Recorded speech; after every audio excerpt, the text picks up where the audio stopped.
She was 20 years old and left for dead in the Dakota Badlands.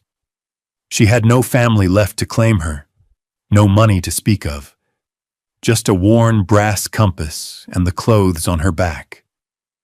And with nothing, she dragged herself into a collapsed smuggler's dugout along the Missouri Breaks, a place forgotten by time and man. But what nobody knew, least of all her, was that beneath the rotted floorboards was a sealed iron strongbox and a coded ledger that would change her life forever. Settle in with us for this story and let us know in the comments where you're watching from tonight. Bess Harlow had been raised on the smell of pine shavings and oiled leather and the quiet competence of men who worked with their hands. Her father, a carpenter and sometime wheelwright, had been a gentle man who believed a well-made joint was a form of prayer, and he had passed that reverence for craft on to his daughter.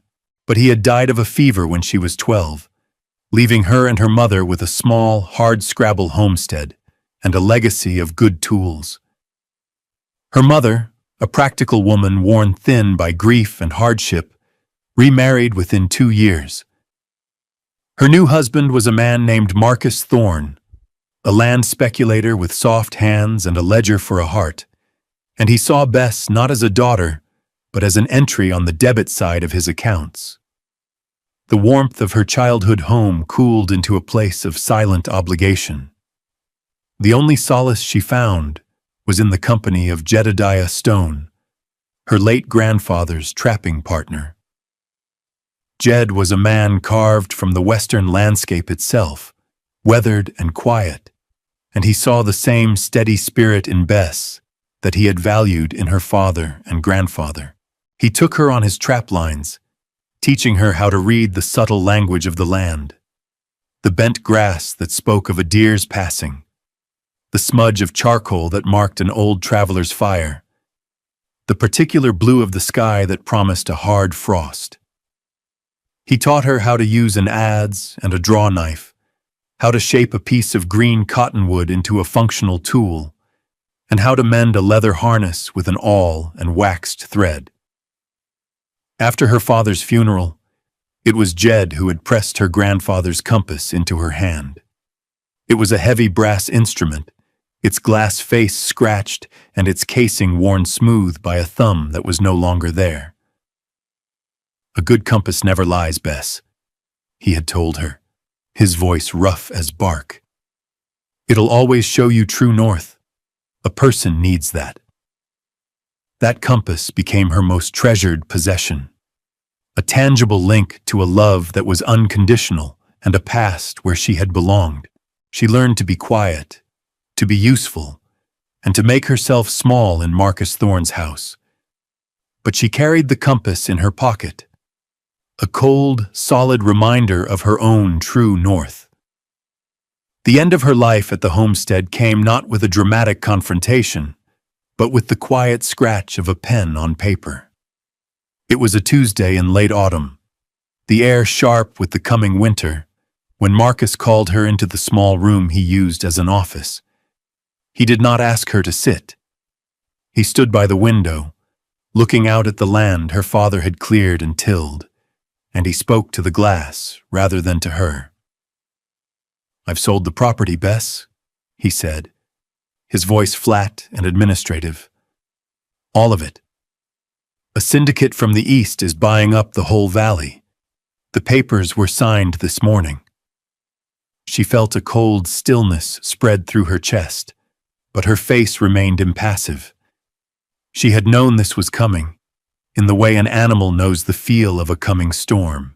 He had been selling off her father's tools one by one, and the livestock had dwindled to a few chickens. "Your mother and I will be taking the train back to Ohio. There are opportunities there." He finally turned to face her, his eyes holding a kind of sterile pity that was worse than any anger. "There is no place for you in this new arrangement. You're a woman grown. It's time you made your own way." He slid a small stack of bills across the polished surface of his desk. $20. It was an insult dressed up as a settlement. This should be sufficient to see you to Mandan or another river town. I suggest you find work there. Be gone by sunrise." She did not argue or plead. She did not cry. To do so would have been to give him a satisfaction he did not deserve. She simply nodded once, a short, sharp dip of her chin, and took the money. She turned and walked out of the room, her back straight. In her own small attic room, she packed a canvas sack with a quiet, methodical efficiency taught by Jedediah. Her spare wool shirt, a whetstone, the sharp skinning knife he had given her for her 16th birthday, a small packet of salt, and a length of cordage. She tucked the $20 deep inside. Lastly, she took out her grandfather's compass. She held it in her palm for a moment, the brass cool against her skin, and then slipped it into her pocket. She left before the first hint of dawn, without a word of farewell. She did not look back at the dark shape of the house, the only home she had ever known. She set her face to the west, toward the broken lands and the wide, muddy Missouri, and began to walk. The journey was a crucible. The rolling prairie she had known gave way to a landscape that felt ancient and hostile, a place of carved sandstone spires, steep-sided buttes, and deep, shadowed ravines. The Dakota Badlands were beautiful in their own stark, unforgiving way, but it was a beauty that promised nothing and offered no quarter. The sun was a relentless hammer, and the wind was a thief that stole the moisture from her skin and whispered of solitude in her ears. For 5 days she walked, and the skills Jedediah had taught her were the only things that kept her alive. She found water, not in flowing creeks, but in small, hidden seeps at the base of north-facing cliffs, places where the rock wept just enough to sustain a patch of green rushes. She read the tracks in the dust, giving wide berth to the sinuous trails of rattlesnakes and the heavy prints of a lone buffalo bull. On the 3rd day, she snared a lean jackrabbit, dressing it with her small knife and roasting it over a tiny, smokeless fire of dried sagebrush, the meat tough but life-sustaining. She was competent, but the land was a formidable adversary. The $20 from her stepfather felt like a joke in this immense and empty place. It could not buy her water or shelter. Her boots, stout and well-made by her father's hands years ago, began to fray at the seams. A gnawing exhaustion settled deep in her bones. She was heading for the Missouri River breaks, a rugged maze of canyons and bluffs where she had heard a person could disappear, could stake a claim on a piece of land no one else wanted. It was a desperate hope, a direction offered by the needle of her grandfather's compass. Then the storm came. It rose up from the northwest with shocking speed, a bruised purple wall of cloud that swallowed the sun. The temperature plummeted, and the wind turned into a physical force, tearing at her clothes. A cold, driving rain turned the clay soil into a treacherous grease.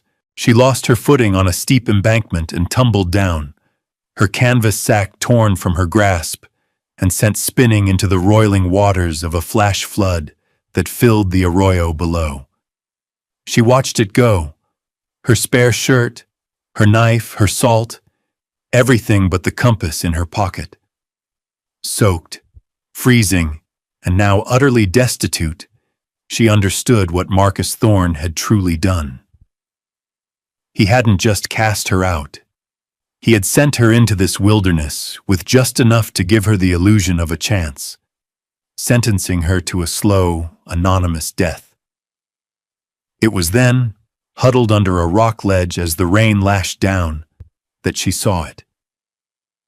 Through the gray sheet of rain, she saw a dark opening in the side of a bluff across the ravine, almost perfectly concealed by a thick stand of skeletal cottonwoods.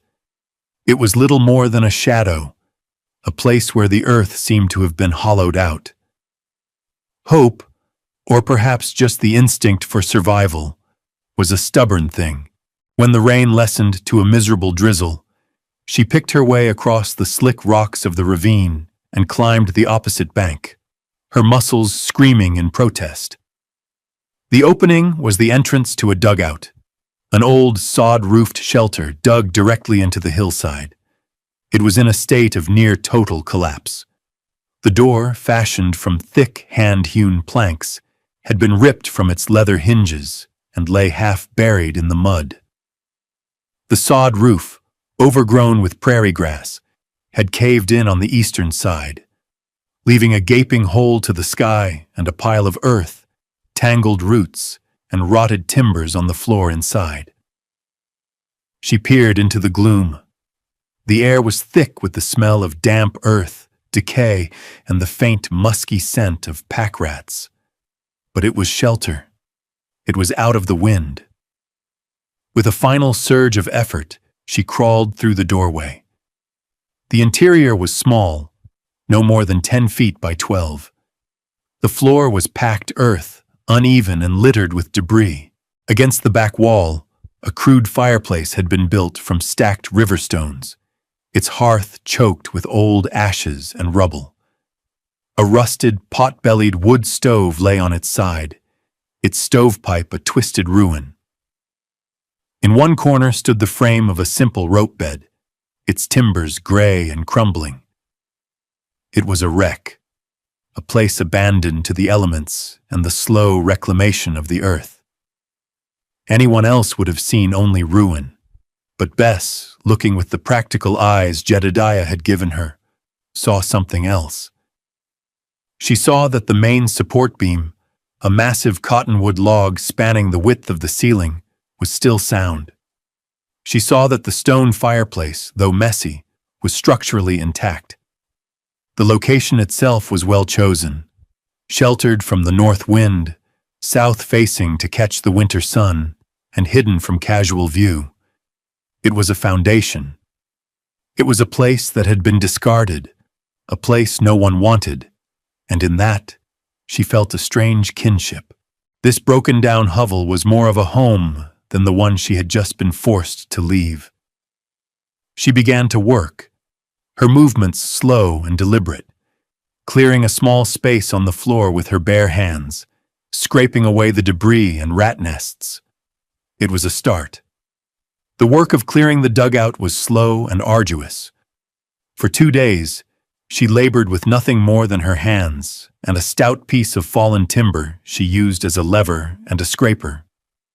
She dragged the collapsed sections of the roof out into the open, sorting the salvageable wood from the rotted debris. She swept the earthen floor, finding beneath the layers of dust and filth an assortment of pathetic remnants from a past life. A bent tin cup, the rusted head of an axe with its handle long since rotted away, a single forlorn boot with a hole in its sole. It was on the 3rd day, as she worked to clear the rubble from the stone hearth, that she made the discovery. The hearth was paved with large, flat stones, fitted together with a surprising degree of care. As she levered one of the larger stones near the back of the fireplace, she felt it shift under her weight with a dull, grinding sound. It was loose. Curiosity, sharp and insistent, cut through her fatigue. Using her wooden lever, she wedged it into the crack and pushed with all her strength. The stone was heavy, but it tilted upwards, revealing a dark, rectangular cavity beneath. Her heart began to beat a heavy, steady rhythm against her ribs.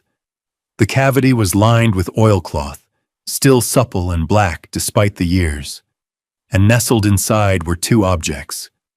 The first was a small, heavy iron strongbox, about the size of a loaf of bread, its surface pitted with rust, but its construction solid. It had no keyhole, but a complex clasp of interlocking metal tabs. Beside it lay a leather-bound ledger, also carefully wrapped in a protective layer of oilcloth. She reached in and lifted the ledger first. The leather was dry but intact.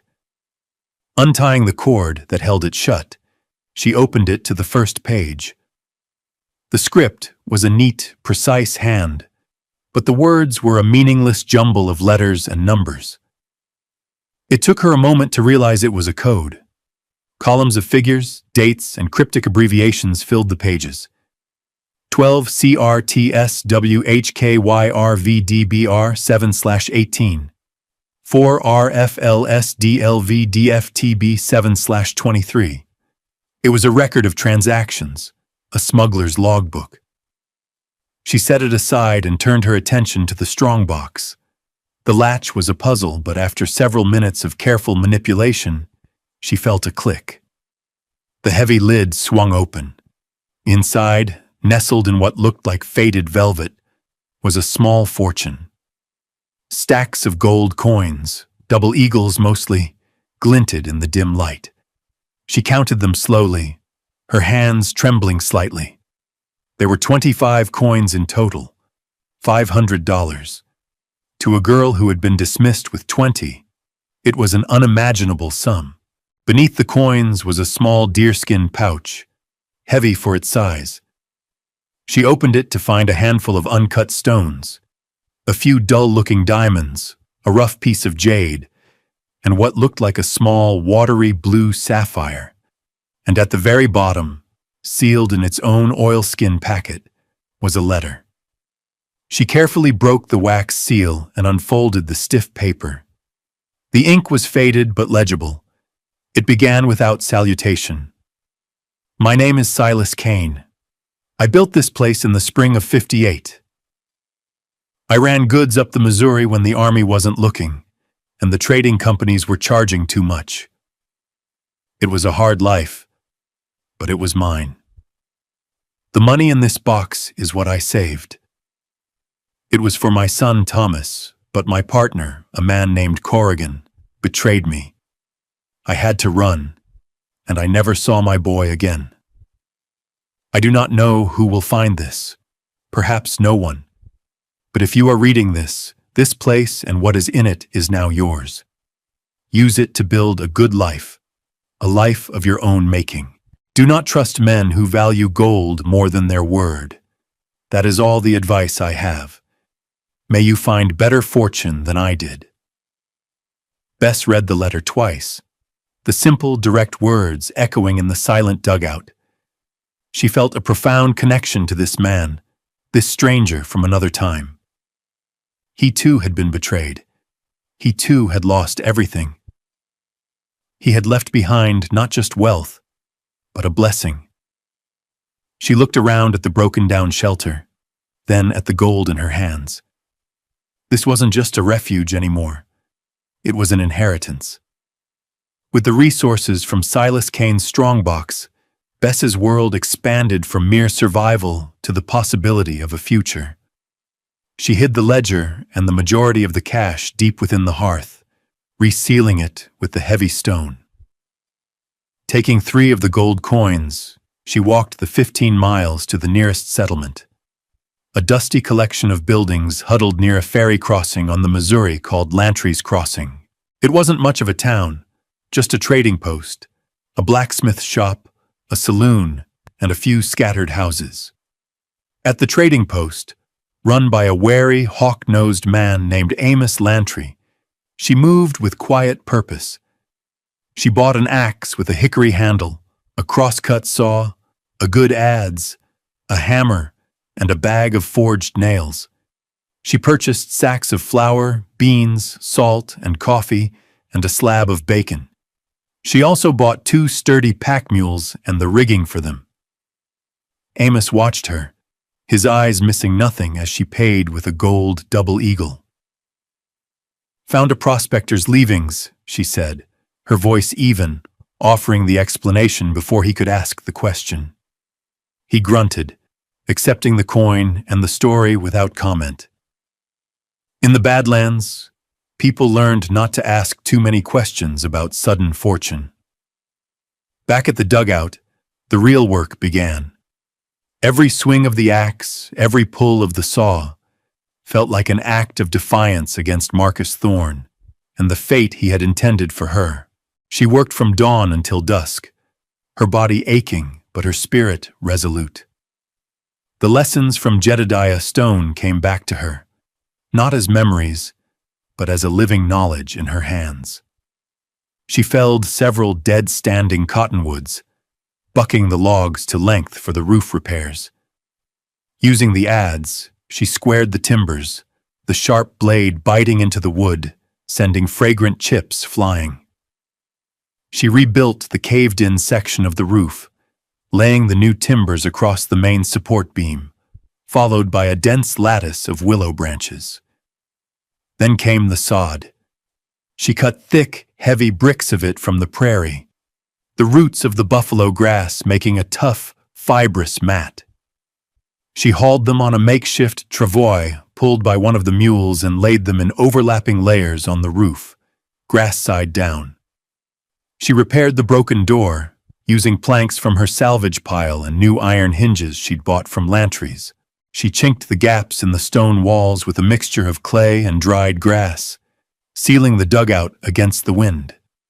It was during this time that she first encountered the other residents of the breaks.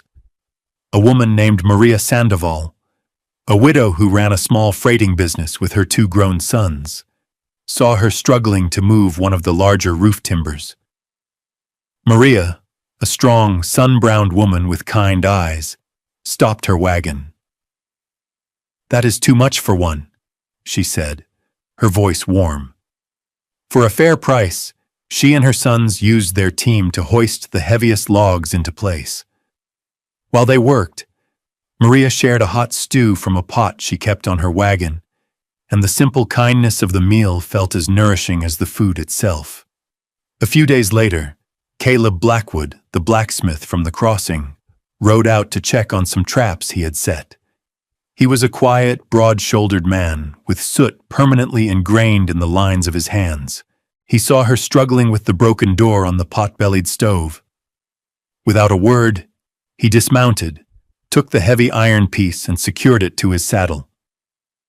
He returned 2 days later with the door repaired, a new latch forged and fitted.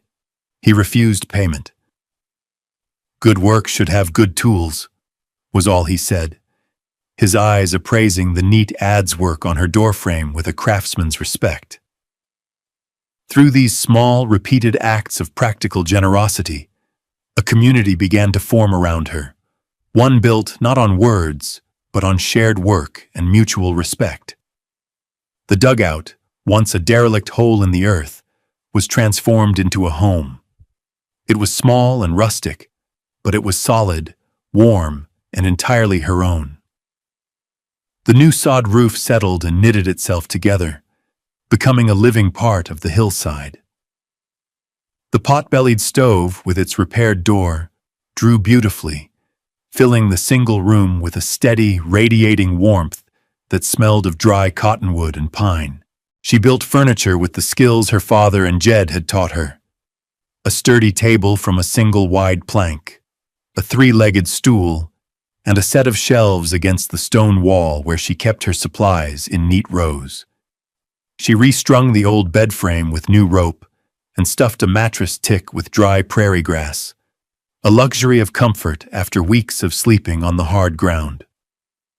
Her life fell into a rhythm dictated by the seasons and the needs of the day.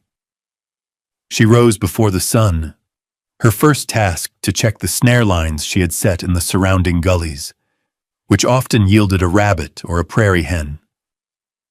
She spent her days cutting and stacking firewood for the coming winter, hauling water from a spring she had discovered a 1/4 mile down the creek bed, and constantly improving her small homestead. She built a small, sturdy corral for the mules and a lean-to for storing hay. The $20 her stepfather had given her was long gone, spent on the first of her supplies. But the gold coins from Silas Kane's box represented a profound security. They were not just money, they were independence. She made trips to Lantry's Crossing every few weeks, one of her mules laden with well-cured pelts to trade with Amos for things she couldn't make or grow herself. She became a familiar, if quiet, presence in the small community. They no longer saw her as a strange girl who appeared out of nowhere, but as Bess from the breaks, a person who worked hard and kept to herself, but was reliable and fair in her dealings. She mended a set of leather harnesses for Maria Sandoval, her stitching with the awl and waxed thread as neat and strong as any man's, and Maria paid her with a young goat that would provide milk. She helped Caleb Blackwood shoe a difficult horse, her calm and steady presence soothing the animal where his strength could not. In the quiet evenings, by the light of a tallow lamp, she would study Silas Kane's ledger. Slowly, painstakingly, she began to break the simple substitution cipher. The names and places started to emerge from the jumble of letters. Fort Buford, Standing Rock Agency, and the names of riverboat captains and freight haulers. She recognized one of the names, Corrigan.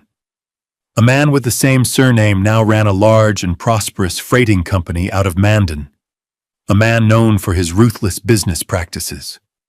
She understood then that the ledger was more than a historical document. It was leverage. It was a form of power, a secret insurance policy against a world that had already tried to discard her once. She had no intention of following in Silas's footsteps, but the knowledge that she held a truth others would want to keep buried was a comfort, another layer of stone and sod insulating her from the cold. The first snow of winter fell silently in the night, and Bess awoke to a world transformed. The harsh angles of the Badlands were softened, blanketed in a pristine layer of white. From the doorway of her dugout, the only signs of life were the plume of smoke rising from her stovepipe and the tracks of a lone coyote that had passed in the night. The air was still and cold and clean.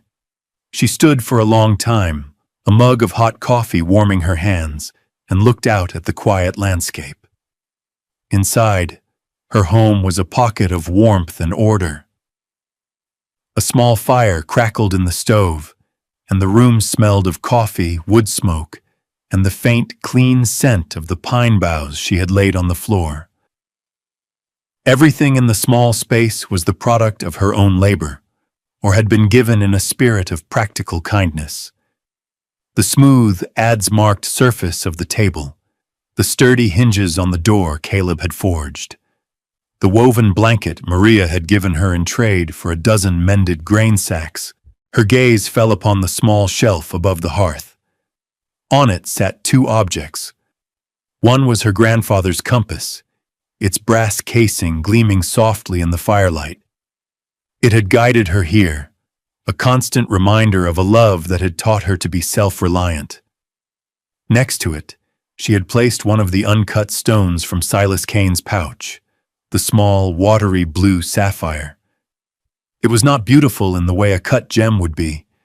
It was a rough, cloudy stone, but it held its own light. It represented a different kind of inheritance, a gift from a stranger who understood betrayal and had left behind a legacy of hope. The compass and the stone, one from a man who had loved her, the other from a man she would never know. But both had provided her with a true north, a foundation upon which to build her life. She thought of Marcus Thorne, of his cold, dismissive words, and the paltry $20 he had thought was the measure of her worth. He had meant to send her out into the wilderness to be erased, to become a forgotten tragedy.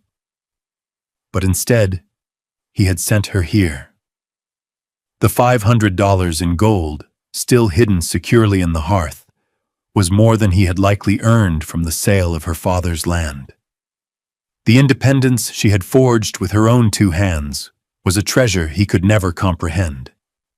He had tried to take everything from her, and in doing so, had given her the one thing she truly needed, the chance to build a life entirely of her own making, on her own terms. Bess Harlow was 20 years old and had been cast out into the Badlands. She had arrived with nothing but a compass and a memory of how to work.